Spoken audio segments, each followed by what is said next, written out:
Good evening, Santa Carla. If you're listening to this, you're either a vampire, a terminal insomniac, or you've got a very illegal radio setup. Either way, welcome to the dark side of the dial. We're nomadic tonight, baby! Tonight, we're talking about the times the murder capital of the world got too small for us. Even monsters need a vacation, right? And nobody's got better stamps in their passport than our fearless leader. David, tell the kids why you weren't here for the 1910s. Max got sentimental. He sent me back to the old country, Hungary, to watch over one of his ancestral piles during the Great War. He thought the vibe would suit me. It didn't. A castle? Like with a moat and bats? That's so cliche, man. It was an empty stone box, Paul. Boring. I stayed long enough to make sure the artillery shells didn't crack the foundation. Then I started walking. I spent a few months in Egypt. Best sleep I ever had was in a tomb in the Valley of the Kings. Quiet. Cool.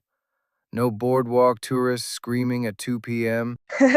I bet the mummies didn't appreciate the clove cigarette smell, Davy. They didn't complain. But I wanted action, so I headed to Mexico. The revolution was in full swing. Total chaos. Beautiful. I met a man who swore he was Billy the Kid, living under an alias, of course. Then there was Pancho Villa. Shut up! You met Pancho Villa? Did you bite him? No, we had a mutual respect. He actually taught me a few things. Interrogation techniques. There's one involving a baby cow and taking a man's pants that is particularly effective. A baby cow? How does that work?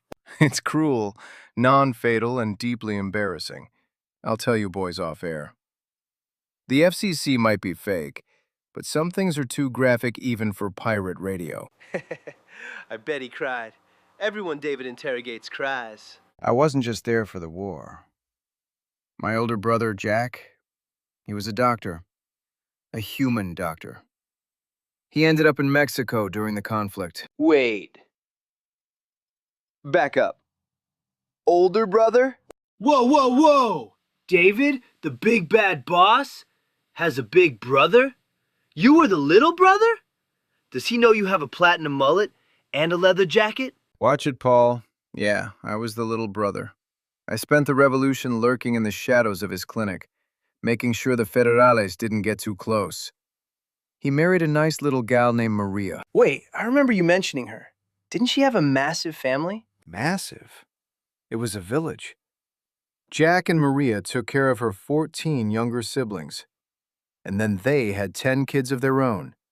24 children in one house. 24? That's not a family, that's a small army. How did they eat?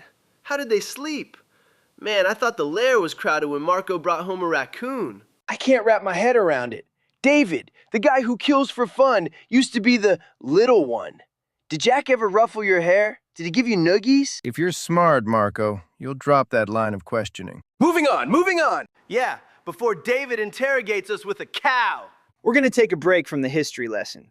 This next track is for everyone who's ever felt the itch to leave the pier behind and see what else is out there to hunt. It's 7 minutes of pure heavy metal with a sitar twist. This is Wherever I May Roam by Metallica. Stay bloody, Santa Carla. We'll be back after the solo.